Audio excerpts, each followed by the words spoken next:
What is up? Welcome to the Get Optimized podcast. I am Chris, your host, and we're going to talk about something fun today. So, when it comes to digital marketing, you guys have heard me talk about this before. There's all sorts of different interconnected nodes that support your business. And one of the biggest and most important nodes is your website. But have you ever stopped and asked yourself, what makes my website actually work for my business? Well, today we're going to try to answer that question. It's a very complicated. There's all sorts of answers to it, but we're joined by a couple of really awesome dudes that have tons of experience helping brands navigate this website stuff and branding design stuff and turning websites into vehicles that help grow businesses. And their work spans everything from craft beer to coffee to consumer goods and much more. I'm very excited to have Jeff and Peter with us on the show from Brandartica. What is up, dudes? What's up, What's man? up? Yeah, man. Yeah, man. Everything's good. It's good. It's good to be here. Thank you for inviting us. Yes, thank you, man. No, pleasure's all mine. You guys are super professionals, and it's been great to get to know you guys over the last couple of months. And the work you do is fantastic. And it was like, yeah, we should totally have a conversation about this. We can't talk enough about websites and branding and all that. So it's like, well, let's do it. So, um, yeah, well, I know you guys, but maybe let's give a little bit of background on who you are, where you come from, what your social security number is, address. No, give us the background on you guys. Jeff, do you want to maybe start and we'll dish it to Peter after? Sure, sure. So, once upon a time, no, no, I was born in Massachusetts, but I'm currently living in Seacoast, New Hampshire. Um, my background is I worked 25 years in many roles for a global manufacturer of consumer electronics goods. And it was a really good experience. I learned a lot about digital marketing, a lot about like PR and trade shows and manufacturing in general, which was really great. And at some point in time, we got acquired. But the business I was working for got acquired, and all of a sudden, I was the e-business manager for 8 globally recognized brands. And how I got there, I don't know. It just happened. But after that, I kind of did my own thing as a web developer, and then I met this interesting chap, Peter, and and we kind of joined forces. So it evolved from from my experience being sort of like a client, if you want, in terms of being on that side of the fence. And then became a partner with Peter at Brandartica, his agency, and from there we've kind of worked as a two-man show, and that's where we are right now. Excellent. So, Peter, what's you what's your end of this story? Is Jeff really all he's cracked up to be, according to what he said here? No, I assume he is, but Jeff's a let's hear. liar, first of all. Let's just get this clear. I'm a Um, liar. Jeff is a liar and a rogue at that. Yes. Yeah. No, Jeff is everything he's cracked up to be, and often Okay, good. sometimes a bit more. Yeah, I grew up also in Massachusetts, just outside of Boston, in the mean streets of Newton, Mass. If you've ever been to Newton, Mass, we're all born with a silver spoon in our ass. I was on the wrong side of town, if there is such a thing. Whatever. Dude, honestly, throughout my life, I've had probably about 115 jobs, and was really no good at probably 108 of them. And somewhere along the way, I became, well, I'm left-handed, so that matters here. Hmm. Um, I became a rock and roll bass player simply by proxy. They needed a bassist. I was a guitarist. I said, well, what's that thing in the corner? I'll take that. It's a right-handed bass. I'm left-handed. I was like, fuck it. I'll flip it upside down and figure this bitch out. So that's what I did. And I did that for about 10 years or so. Traveled around the country, lived in LA, came back here, played in Boston, all the clubs before I was even old enough to be in the clubs. And from there, it was a string of like, now what's. Um, and I wanted to get into radio. I um, I kind of accidentally landed a job in radio. Somebody asked me, "Are you here? Are you my 2 o'clock today?" And I said, "Yeah." I had no idea why or what. I ended up being interviewed for a job on air as a traffic reporter. I got it, moved on. Somewhere along the way, in 5 years on that, I saw a building being put up that had a Disney sign on the door, and I was like, "What's going on in here?" They're like, "We're building production studios outside of Boston." I was like, "Fucking cool! I live around the corner. Can I help? What can I do?" They were like, "You know how to hang drywall?" Sure. I don't. I don't know how to hang it. It's not Long that hard. story short, I went on to a 15-year career at Disney, becoming a writer, a producer, a voice guy, a campaign development content strategist for a lot of their bigger corporate partnerships. And I did that for 15 years. And when I left there, because my job was moving back out to Burbank, which I had already had more than my share of, plus, Chris, I never drank the Kool-Aid at Disney, so I kept spitting it out and, put the pills under my tongue and snot them Ah, out. I always Was it suspected was that it a they handed blue that stuff pill? out. Yeah, yeah, Yeah. yeah. Was it a blue Um, pill or a red pill? Both. For me, it was all purple pills, huge horse-sized, hard to swallow purple pills. Um, so yeah, when I left Disney, I was like, well, what can I take with me in this experience? And I was like, I'll work in an agency. And, they were all kind of like, ew, no, no. In this period, I had moved out of Boston back up to New Hampshire. And yeah, I decided to do what I always did, which was flip the base upside down, say yes to the 2 o'clock, and start my own agency. And as Jeff had explained before, I said, you know what? All the things I can do that I learned how to do really well and I enjoy doing, the ones I don't enjoy, I can put aside. Why don't I just do that my way? I don't know how an agency functions and I don't care. So we're going to do it our way. And Jeff and I meshed, we met, we hired each other for different jobs. And I was, at some point we just realized we could be a lot stronger together than we are separate. So as of today, Jeff and I continue to push that rope uphill. Nice. How Yes. long have you guys been a partnership? Oh, like 5 minutes. Yeah. Earlier No. Now, today. yeah, earlier this I think afternoon. we're on 6 years now, I think. Yeah, yeah. Huh. I mean, it just Wow. made a lot of sense that Jeff has Hmm. a way of looking at things that is very different than me, but it's also super valuable and super important. And it's like that missing, for me, it's like that missing appendage. I just wasn't born with this kind of a mindset that sees things that way. And, we complement each other really well, Hmm. not only as human peoples on this rock, we complement each other really well in business and in our creative work. And when we have to play good cop, bad cop with clients, we both take our turns and, it works great. So that the partnership for us um, has been really positive and very beneficial. I mean, I couldn't do what I do without him. So, Hmm. Well, same here. I mean, yeah, Aw. in terms of oh, You guys are no, so it's true. It's cute. true. The Cutest couple create I've ever yeah, interviewed on thank you. the I, bromance, right? I tell everyone he's not my. They go, "Oh, you're partners." I go, oh, "Yeah, he's my life choice partner." Yeah, Love it. we're Love it. engaged in a non-consensual, non-sexual Yes, relationship.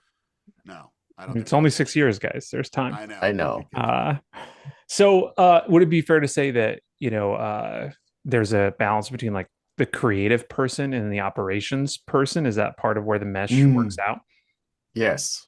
Yeah, I would say so. Yeah, Yeah, it's Nice. and just but about it's a little bit of overlap too because in terms of it's not like we're working in silos. There's a lot of overlap because there's lots of ways, like Peter said, there's lots of ways to look at things, and I think that's where we really excel is that we can look at things in a different view and get it all out there for us to look at and say, okay, all right, this makes sense, then this path makes sense. and when we disagree or we have opposing ideology or ideas, um, if rock paper scissors doesn't work, um, Jeff and I both have we both do this, and you've said it and I've said it. There are times where I go, I'll say, you know what, Jeff, this is not a hill I want to die on. Let's go that way, and he's done the same with me. Hmm. now when we get to that point where we're both like, rock paper scissors works pretty well. Yeah. We rarely Sometimes get there though. that'd be funny if that was like in your operating agreement. That if Right. there's, I will tell you, a friend of We mine who should has a add that. digital agency, I got that story because it is in his operating agreement. Mm. oh, see, He and his perfect. partner, literally, if they cannot come to terms, do best two out of three, rock paper scissors wins. Then it's I'll decided. flip a coin too. Like I'm fine with it. Yeah. That's amazing. You, So, you, yeah, I was just gonna just add to that, Chris, is like that's one thing that I was really mentored in terms of like in the corporate world is alignment, which I think is missing from a lot of organizations, is that when a decision is made, everybody needs to be aligned in the team to do it, to actually yeah. execute it and be on the same page, you know? Once the decision's made, we got to move forward. Otherwise we're not doing anything. We're causing more problems than we're fixing. If it doesn't work, it doesn't work. We come back and go back to maybe some of these other ideas, but we got to move forward. Yep, That's the absolutely. point. Progress matters in business. So we're talking about websites, and Mm. I think websites branding, they have a very connected flow of things. Can we start with give us a flavor of maybe some of the things you guys have done and worked on, maybe some cool, exciting projects you guys have done, some of your favorite things. And then we'll kind of start unpacking from there and what this actually means and why it works for business. But I want people to understand a little bit about who you guys are and the experience you have and what you guys bring to the table here. Awesome. I mean, where websites are concerned, my biggest, I've dabbled in trying to develop a website, like many people have. I've tried the other, DIY platforms, and I'm like, never quite comes out the way you wanted it to. Especially for someone like myself who may have like some pretty lofty expectations or goals with it, right? But I always go into websites with the idea of aesthetically and aesthetically, is it pleasing? Is the copy readable? Is it engaging and compelling? Now, on the other side of it, and I've had to learn this, and through my time with Jeff, it's become part of my nature now. It's baked in, if you will. Is that there's a certain element of user experience that you've got to be first and foremost aware of and on top of and willing to make concessions based on that. Same with the SEO, right, Jeff? Yeah. I think a lot of people do their SEO or they're writing to SEO, if you will, just to see all the little green lights go on for Yoast or something. And, you know, that's great. But now you've got a very boring meh Mm, copy on a site that it does not engage. Plus, with a website and that kind of content, you're getting browsers. People aren't reading pages, right? So I look at it and I go, there's got to be a really great balance between what's functional, what's effective, and works for people, not me, not you, not him, but for the audience, but also something that is just creative enough to remain compelling and informative. Other than that, it all skews back to the functionality part, right? That's all I have on that. Yeah. No, that's good. I mean, in terms of like, as an example, we have a coffee brand, and what they really needed was a rebrand. They needed to be um, have their logo updated to something, that's from today, not from 1960. Um, but they also needed what was more important. It wasn't just like updating a logo, right? It's a brand identity. So the messaging and all that stuff was worked out beforehand, which gets me excited in terms of what that can translate into in a website, right? When you have a full story that's already been figured out, you can create the content that's aligned with that story. You can create the whole experience because you've already figured out who's your target, what do they like, how do you want to speak to them. All those things have been done in the brand identity, process. And so like that's exciting for me because I see it coming together. And Peter talks about this a lot. Is the golden thread. It's like when you look at the logo, when you look at the product packaging, let's say you go to the website, you see an ad, it all makes sense. It's all relatable in terms of, and you're setting expectations too. When you run an ad and someone clicks on it and they go to the website, and how many times have we done this? And the website doesn't look anything like the ad, and you're like, am I at the right place? Am I doing the right thing? I don't know. Something seems off here. And getting that experience to carry through to the website is huge. And a lot of times too, you'll see this too, is that the website is like in a silo, and the packaging doesn't look like the website, and they're trying to get the thing done, and maybe they're using AI. Now they're making packaging for their product that's at retail, but there's a disconnection because everybody's got their phone in front of them. They're looking at the website and they're like, I think this is the same product. Um, Well, Jeff, and you bring so up a so great point yeah. about mobile. Is that, and Mm, I still wrestle with this. You know, uh, you have these ideas for a website. You know it's going to look great and feel great, and vibes are all high. And then you get to Jeff knows this. He's like, "Yeah, Pete, that won't scale. That you can't do that. It's not going to happen. You can't." I'm like, "What the fuck, Jeff? Come on!" Make bend the space time continuum for me. And that's the reality, is that sometimes you do. It's really wise to go along that path and mm, understand that everything has to work on that mobile phone, because 9 times out of 10, that's how people experience your website, right?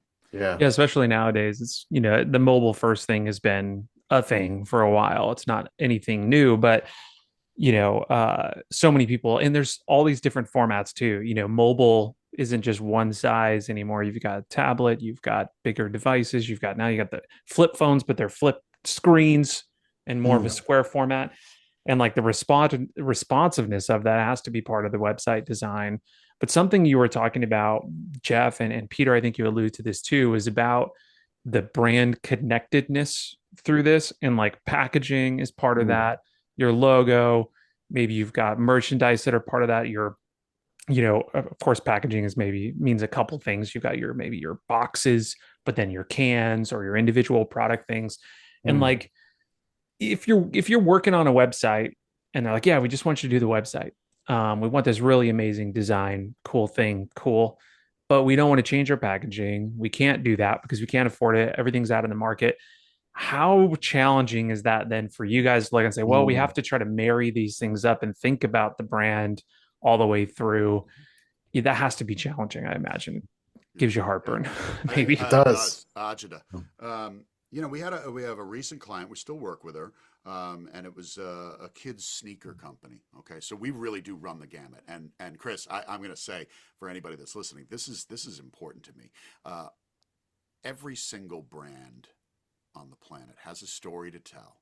And you do not have to have 20 years experience in the egg industry to understand what the fuck sells an egg. In fact, you're better off not having hiring the guys with 40 years of experience in eggs, because they don't know shit about anything else. And they're probably just going to be giving you their recycled, regurgitated ideas that didn't quite cut the mustard last time for you. Who wants that? So, what was the question? No.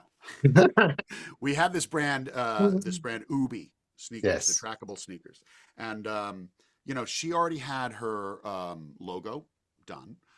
She had her brand guide completed, and there was nothing wrong with any of it. I mean, it wasn't exactly what I maybe would have gone with, but it was a perfect starting point. So when we rebuilt her website, um, we started building it with a little bit more flexibility from a very limited brand guide.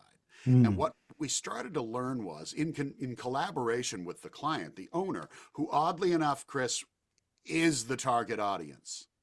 She's a mom with young Ah, children. okay. So it's a rarity that I always tell folks, look, if you like the work, you're the owner of the company, you're the president of the brand, the CEO, that's just great news that you like it. but I didn't make it for you to like it. I don't give a damn if you like it, frankly. If you like it, that's a bonus. That's awesome.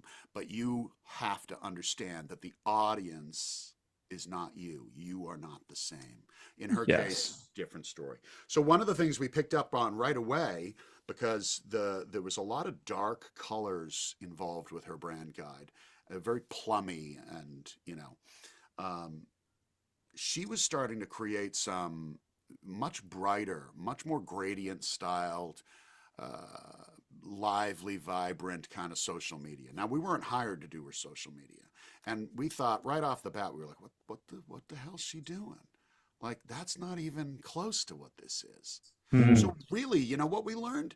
Toss the brand guide aside. We know what the colors are, they're not changing. We know what this is, we're not changing. The font is this, we're not changing it. But let's start following this lead that she's onto something here. And again, that can be a rarity. Um, and we redesigned her whole website, Mm. whereisubi.com, based on some of the influences that we saw her starting to work on herself. And it turned into a very fluid, cool design. Jeff, what's it built on? Oh, it's a Shopify site. It's a Yeah. Shopify site. Oh Mm. wow. Generally, I So, see Shopify sites and I go, mm. nobody thought past the first two template choices, Right. right? Right. Yeah. I We mean, ended there's up some cool designing stuff you something. can do on Oh Shopify. There yeah. is now, yeah. Yeah. Well, Really, don't you really cool think stuff. that the entire premise of some of these templatized sites, it's for people that aren't creative, that maybe don't have time or an interest, but they're just trying to get something done.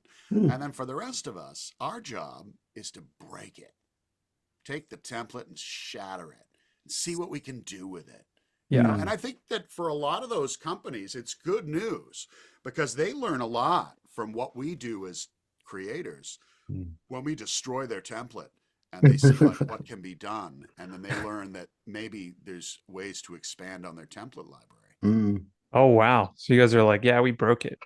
Yes. We did something really that unexpected for you with this template.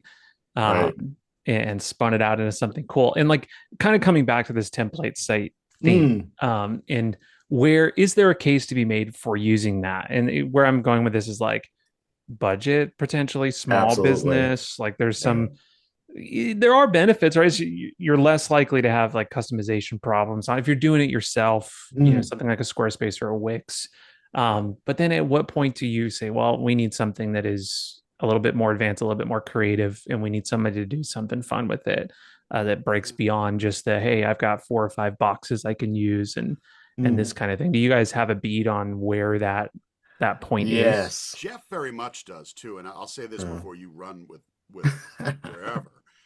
Is that the coffee site was a good example Mm. of my gut was like, ew, I want to see like steam and coffee beans, and I want it to look sexy opening, right? Just like I keep seeing everywhere. And I just wanted to be able to say, it seems to make sense to do this. But Jeff came back and said, look, this is a Shopify site, and the goal is to sell fucking coffee. And that was the thing I went back and I learned right on the spot. I said, guys, we can show the sexy coffee beans slowly spilling across a counter on your social media. It doesn't have to be on the website. And Jeff was Mm. 100% right. Coffee first, sell coffee. That's why they're there. And then everything else follows, right? Is that Jeff? Kind of. Yeah, I mean that that's like the merchandising part of it, which is like a whole nother subject. But, but we can get into that for sure because I love that too. That's my background, like e-commerce and stuff Everyone like froze that. but me. Okay. But but in terms of what Chris was saying is where they're at, like so I always compliment founders that are, bootstrapping and they're like they'll say to me, I have a website, I kind of put it together. It's okay. And I'm like, stop beating yourself up. You got your site up and you're selling stuff. Like good, like congratulations. Like That's it. Many That's like people never make it there. yeah. you have, right, you've done a lot. You've made this product that's for sale, which is an enormous, accomplishment. And now you got a website up on your own. Congratulations. But where they usually, start talking to, someone like our agency is when they hit a roadblock. So they're hitting a roadblock either with the amount of SKUs they have and how to organize it. So again, that kind of ties into the merchandising thing. But it also happens when I find when they need some sort of integration, right? Whether it's they want to start doing email marketing or they want to look at like data, and in terms of sales data, things like that. Or they want to connect it to HubSpot, or they want, any kind of integration part they'll be like scratching their head, like, how do I get this done? Hmm. That usually, evolves into a bigger discussion, in terms of like what we're talking about with merchandising, is how do you create a retail experience, right, on a website? This is your, in terms of an e-commerce website, this is your 24/7 salesperson. And it's also a retail store. You look at a brick and mortar, you walk into a drugstore and there's aisles with different names for different categories of products, and then there's end caps with promos and you have to build all this stuff with the thinking in mind that I have to create a shopping experience here in order for people to be able to find what they need quickly and to buy. Well, you Um, bring up something that I wanted to ask you guys about too, because a lot of our listeners, they're running breweries or bars or restaurants, and there's like got to be a different approach to website and that design when you're doing e-commerce right. versus, hey, I've got a location that I want you to come experience. Can you guys speak to that and the differences and how you'd approach that, or what you think of down for websites down that road? Yeah, that's a great question. I mean, we have one of my very first clients. I had just met Jeff, I think, or we had only begun to interact, and they were a client of mine. I worked with them for 3 years. It was a place called Woodstock Inn Brewery, and their labels and cans were they were actually using bottles, all bottles still. Labels had been designed in like 1991, and by literally it was Like like a friend. Photoshop version one, maybe? Not even. It Mm. was like hand Like drawn. A clip friend art. of theirs, the owner's wife's mother's friend, who was like a Oh, I guess, yeah, 75-year-old 91. We weren't woman. at Adobe yet. Yeah. Yeah, yeah. Anyways. Anyway, long story short, they were what they were, and they were what they were for a long time. And when we landed that, our first job for them was to reboot all of their label system, like redesign the the mainstay beers, which was probably about, I don't know, 10 or 11, and then there was like seasonal beers, which is another like 10, and then like 6 or 7 limited editions. And we went into that, and what we ended up doing, and this is where I'm going to the website. Um, it didn't have to cost $1 million, and frankly, it just didn't. It was just clean, creative, doing what everybody else, actually filling a gap where nobody else was. So while all other craft beers got crazy busy, like art exploration or explosion or Explosion, right? Yeah. volcano of every palette under the sun on my can, but I can't tell if it's an IPA or a double IPA or an ale. I don't even know whose beer this is. We made it very simple and very clean, and the design aesthetic, it really took off for them, and it led us to a website. Now they went and hired someone else to do the website, and that's where things started to get a little rocky, because that point someone starts to reinterpret the work we've done. Hmm. So if I back up for a second, they never had a brand book. They didn't have a brand guide. And at the point, it just wasn't part of the program, was to do it. And so we redesigned all those labels, and everything was moving in that direction. And we Mm. gave them design cues for what we thought the website should look like. But the other person decided that they were going to just take the website in this whole other direction. Now we get to the destination part, because this place is also an inn and a restaurant with like Mm. 4 pubs, right? Hmm. The aesthetic of the restaurant and the inn was very much mountain, New Hampshire, dowdy, Victorian era style stuff. None of it was Connected. Yeah, it natural. doesn't scream like simple, clean, Yeah. lines to me. Yeah. It was Yeah, and it was frustrating because at the end of the day, when you got to the website eventually became a Mm. pretty good tool for them. Um, but they were never going to update the rooms. They were never going to update the restaurant. But my point being is that these kind of good ideas like that, whether it be for a label or a website where you're trying to get people to look at your rooms and say, it doesn't have to cost millions of dollars to do this. It Mm. just has to take really creative ideation and a trust factor between ownership and staff to come together and pull in the same direction.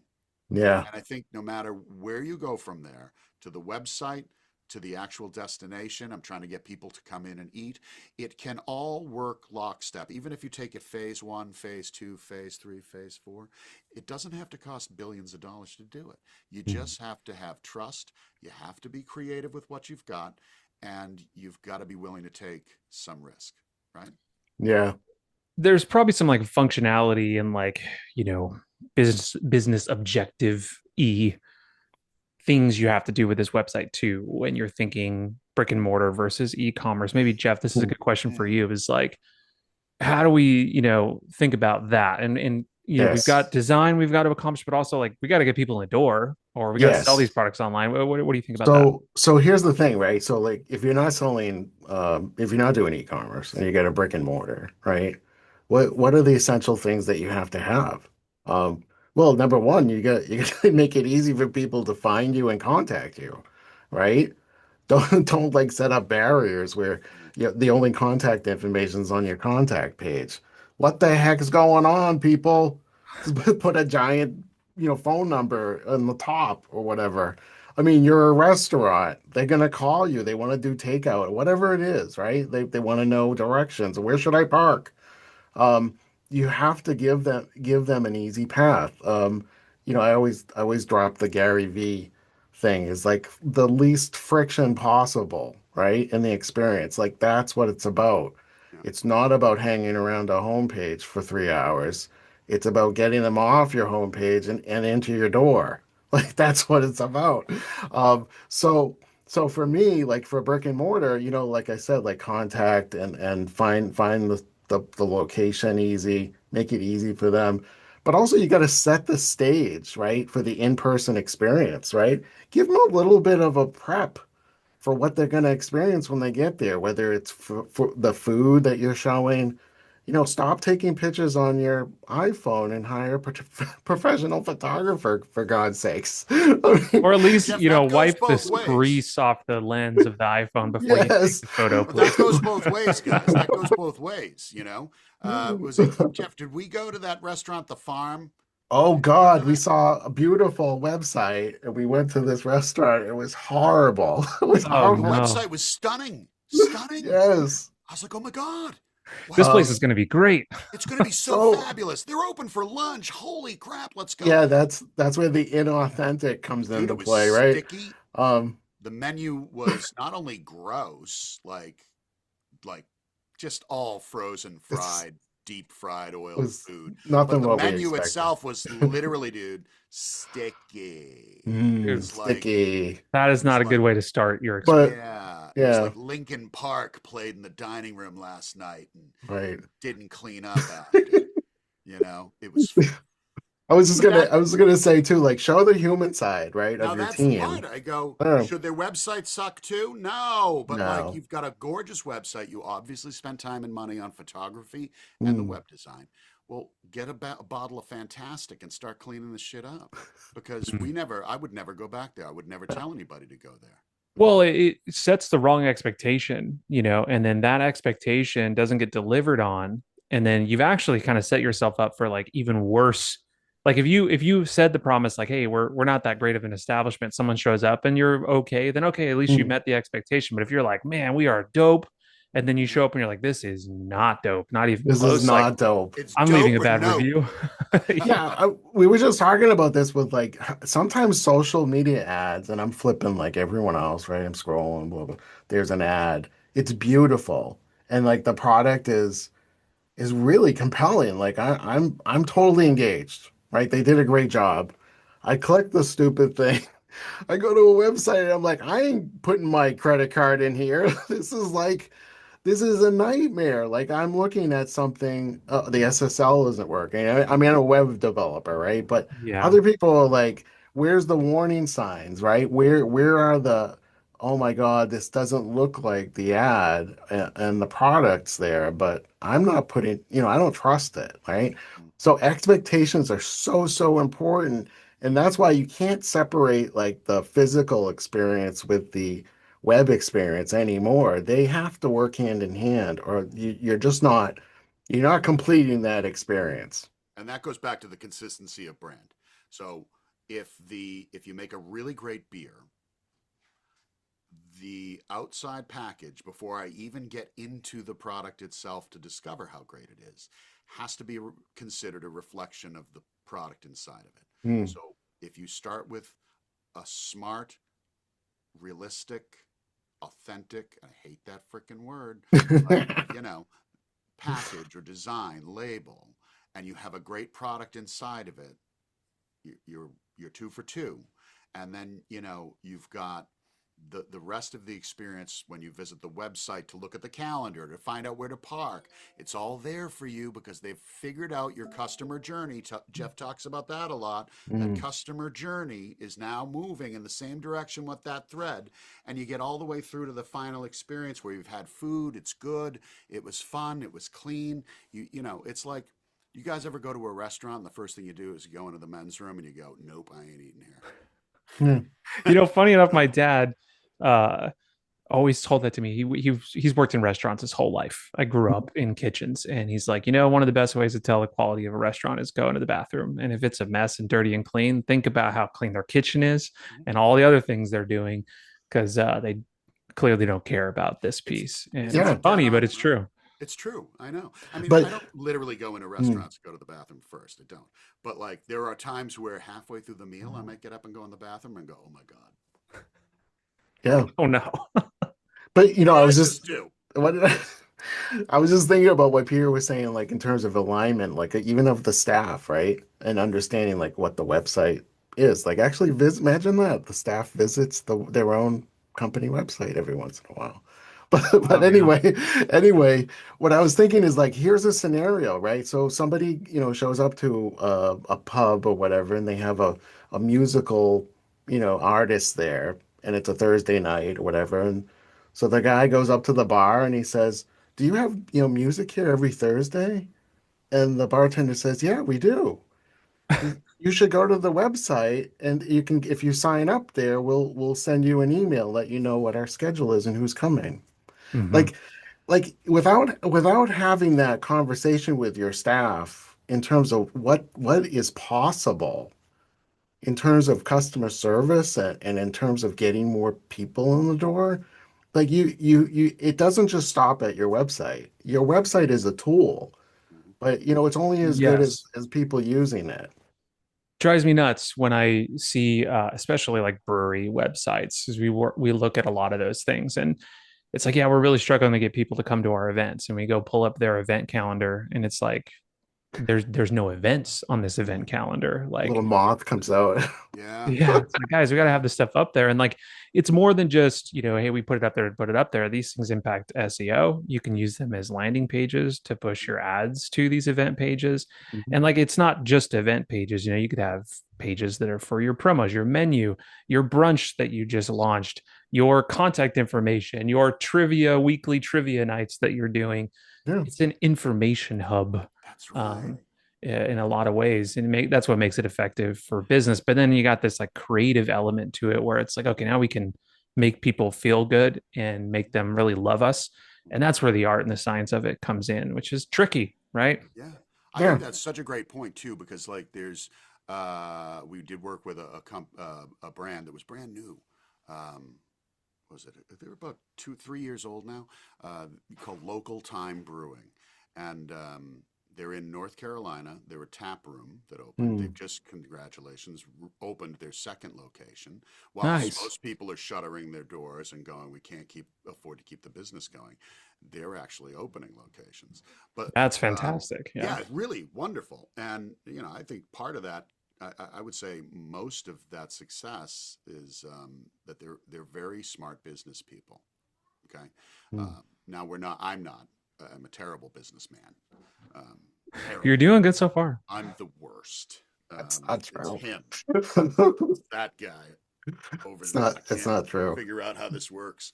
Um, but I was going to say, you know, their idea for a brewery and this brand of beer was about world travel, connecting people, telling stories, and creating really delicious beers that were connected to the place that the ingredients are sourced from. Mm. So that website begins to turn into a tale of not just great beer and not just a great, clean, fun, welcoming, inclusive destination.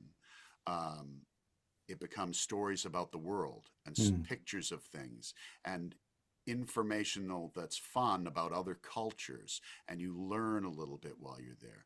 And that's that part that I go, you're developing not just a calendar of events, you're developing a story that Mm. matters. And for them, when they started, they wanted to do a calendar, and I said, you don't have enough events to do a calendar. What, you're going to have an empty calendar, it looks stupid. You don't want And that either, yeah. I said, but that's the thing I say for people that go like, oh, we'll just put it on the calendar and they got one event a month. Don't do that. Just create a section. Be creative. You don't need a calendar. If you don't have a calendar full of events, don't do a calendar. Mm. Just have a running scroll or something. You can always Yes, yeah, solve that's a good those little point. things. Yeah. Solve those, smaller businesses or breweries just getting started or some that are even in distribution. There's always a solve. You just have to kind of, I don't know. I think sometimes, and you know this, take off the glasses, put them back on, see what's different. Look for the places you can make a difference and do Mm. it. Which is why it's also helpful to get second opinion, Yeah. from a source that isn't so embedded into your own business Mm. and has experience doing this in other places, and can give you that, saying, hey, look, you got to look at this a little bit differently. Like your idea about the calendar, saying, look, that thing looks empty. And like, I'm thinking about it from your customer's perspective.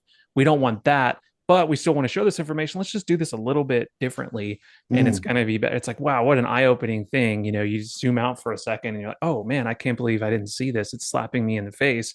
Those aha moments are awesome. Yeah. If only we can get to them faster. But it kind of speaks to this like creativity as a process and as a business model kind of situation. And I was Mm. wondering if you guys could talk about that a little bit. Is like, okay, it's one thing to be a creative person, but to turn that into a machine that can help pull that out of clients. And that's really where I'm going with this, is like Mm. trying to help them get their vision out and then turn that into something that's good for their business. How do you guys do that with your clients and the projects you approach? Mm. My first thing is I used to always ask, tell me about the things you like. And then I'd end up with a list of things that I was like, oh my God, what are we going to do with that? So the better question is, tell me what you hate. Tell me Right. what you just can't handle. Let's go through colors. Let's talk about words. Let's talk about shapes. Let's talk about texture. Tell me the ones you really despise. And they're like, oh, well, where do I start? But now you've created a situation where it's a little bit looser, right? It's a Yes. little fun, loosening up. And now we're going to actually be able to eliminate some things that we might, we're not going to eliminate them completely, but we're not leading with them. You know what I mean? So Mm. if you give me a bunch of stuff that I go, but I was going to tell you to do that. Okay. Well, at least I Yeah. didn't put my feet in my mouth by saying the things that you hate already. Now I know Right. what you hate. Now I know how to kind of work with you to get back to Mm. maybe some of the things that are best for you. But also that gives you an opportunity then to get around to the things that they like, but why they like them Mm. and why it matters to them. And then you Mm. again, Jeff, you tell me what if there's it matters. Why does it matter to you, and how though does it matter to your audience? That's right. It's How does cool that if it matter to matters to them? you, but Yeah. does that matter to your audience? Right. I worked with somebody at a brewery, and they didn't want to, and no pink, no pink, and I was like, all right, but like you're selling a beer, then you're trying to turn a female perspective skew and lean to it. Now, that doesn't mean that pink is exclusively for females, and it doesn't mean that, like, let's go with the oldest trope in the book, right? Let's use cursive writing on it. Pink Ladies glitter love that. cursive writing, that's what all women want, Yeah, right? that's It's what they easy. want. But I said, the funny thing is, he wants to create something for women, yet he's Mm, placing his patriarchal kind of flavors and tastes Yeah. on I top of don't it. like pink. Like, and I go, it's not right. You want to make something that a certain group of people like. Yeah. Why would you put your personal feelings in on it? You know? Yeah. I mean I would add too, like in terms of like what our process is in terms of like, as in terms of how we approach website projects. We've learned a lot over the years, and what we've come down to is it's a three-phase project. Right. I had a mentor. It's like whenever presenting something, present three things. That's all anybody will ever remember. So so it's three things. So what we do is it's interesting. We have flipped things around in terms of order of things. And one of the things we've learned is we create the content first, right? Create the content first. Don't start with the web design because mm, the web designer needs the content to understand what needs to be designed and how it needs to be laid out and how much of it needs to be laid out and where is it future proof. So in other words, can it scale the way that it's laid out? Understanding that, there's going to be more than one or three blog posts to start, right? So create the content first. That again is going to be helpful to have that brand identity guide, um, because that's going to drive what the content's going to be and what you're going to say. But then the second phase is the web. You hand that content off to the web designer, and now it's not just direction on creative, but now they understand what needs to fit and where it needs to fit and how it's going to work as a website.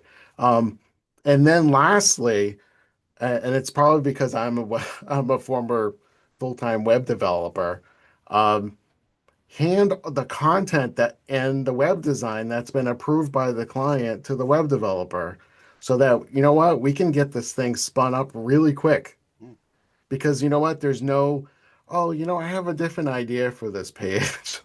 No, no, no, it's done. It's not that we right. can't make changes, but the web developer can actually build the website with all the content and all the designs for each of the pages, Hmm. and they are happy Yeah. and they move quicker And when they're Chris, what you fast. happy. said Like, about yeah, the I already know what to three, do. it's Thanks. so Yeah. important. Those three things are really important, and Yeah. we even do that with our social media when we're trying to help someone create a social media sort of plan, strategy, calendar. It's a tactic, and we go, let's choose three areas of focus for you. Mm. We'll call them lanes. And that's what we'll do. Let's create content that goes in awareness, conversion, and I don't know, wacky fun Friday. That's it's the wild card. Do whatever the hell you want on that day. But Right. like, let's address these. Let's create content in these three areas. Anything you do in between, that's fine. But like, let's really focus on what it is that you want to do. So whether or not that's brand awareness, conversion, and fun facts, or whether it's education, product knowledge, and blah. But that works. And for a brewery, I look at that and I go, you could talk about all kinds of things, but don't just talk about your beer all day. Don't Hmm. sell Mm. me beer all day. I don't want to be sold beer all day. Put some life into the brewery as if it has character and personality, because it should, and let that character lead the way. But you Mm. do have to decide what's the tone, what's the verbal style, what are they in, what's the interests, what are the interests you're going to talk about. Right. And that's how we try to approach every phase of things that we might get involved with, is say, let's take it in small pieces. Let's ideate it. Let's get it planned out, sussed out. The creative part is the fun part. We Mm. got to do the other stuff up front. Hmm. And I think that's, speaks to everything Jeff said about the websites. Same with the design. Well, it's just Yeah, there's an awareness thing though, and I'll just add like this last part. Like I noticed this in beers, especially, is that the awareness that your audience or your customer base maybe has a nickname for your beer, and why not embrace it, right? Instead of like ignoring it. I mean, the easy one is Budweiser, right? So people say I'm gonna have a Bud, right? Yeah. But it's like they embraced it and became part, they became part of they embraced their community and then they're okay with saying Bud. Uh-huh. Now, if the founder was, let's say, if it was a smaller company, and they're like, I'm not calling it Bud, it's Budweiser. Like, that's not what this is. It's not about you. It's about them. Yeah. Like, embrace your community and be aware of them and give them what they want. It's about them. It's not about your beer. Yeah. I really like what you guys said about starting with content, and where I think about with it is like also what's possible and feasible to carry on with, and I think like, okay, if we start with the content, we know the kind of content we're going to get and what we can do and what we can produce on a regular basis. Because if we come up with an idea for, yeah, we're going to shoot all these amazing videos and we're going to have all these settings and setups and all this, and it's like, okay, that's a great idea, but we can't actually accomplish that on a regular basis to keep that spirit alive long term. Mm, Then it's going to be disjointed and it's not going to look the same and continue to carry forward. Same with like social content too. It's like, what can you do? Do you have a photographer on the staff that can take pretty good photos? Great. So lean into the photo thing.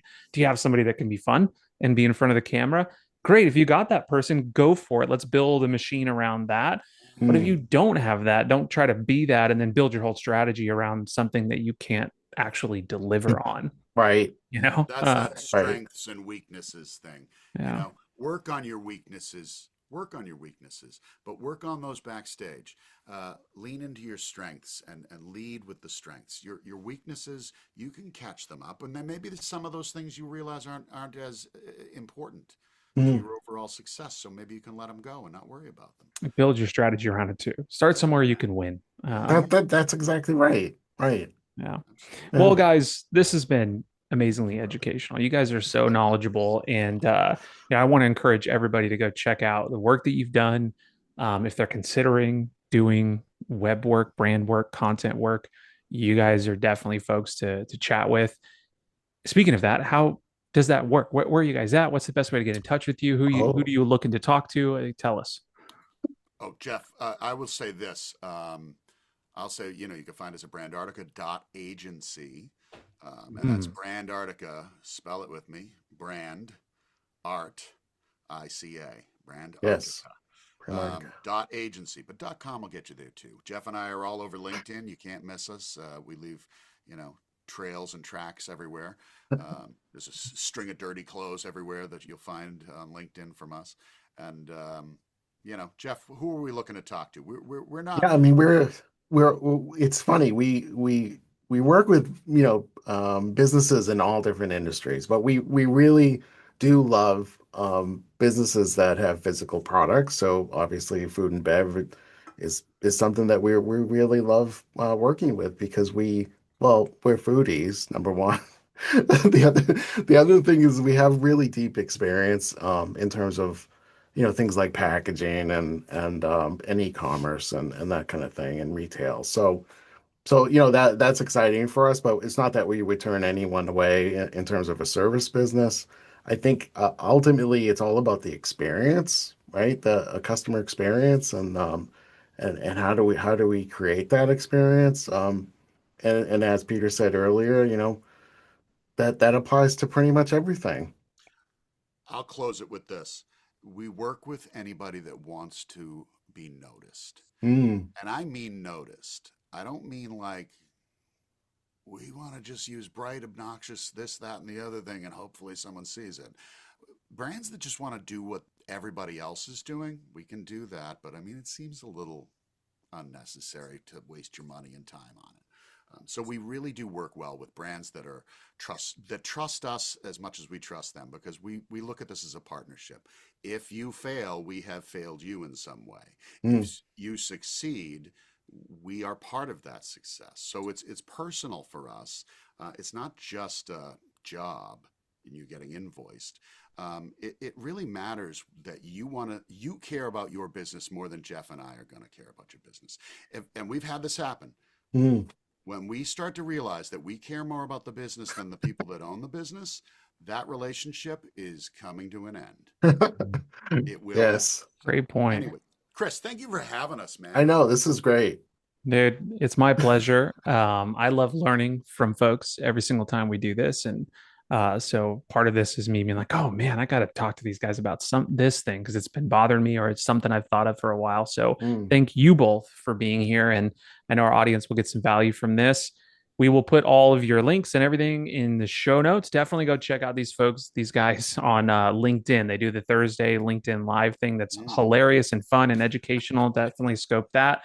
For now, I'll let you guys get back to your busy day. Busy awesome, day. I brother. can't talk here at the end. Thank you for being here. We'll talk soon. Thank you so Have a much. great weekend. It's great. Later, guys. See ya. Bye.